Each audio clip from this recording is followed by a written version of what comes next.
Hello, আসসালামু আলাইকুম। আমি ব্রিগেডিয়ার জেনারেল এনামুল কবির।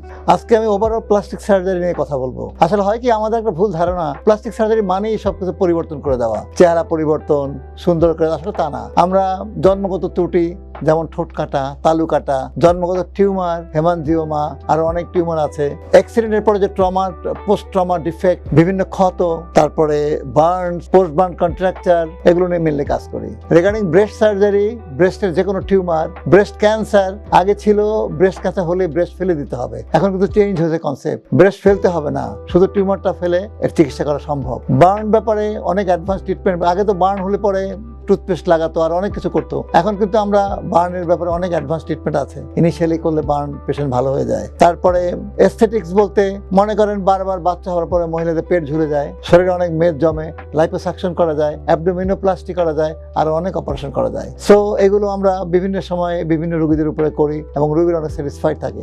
সুস্থ জীবন, সুন্দর পৃথিবী।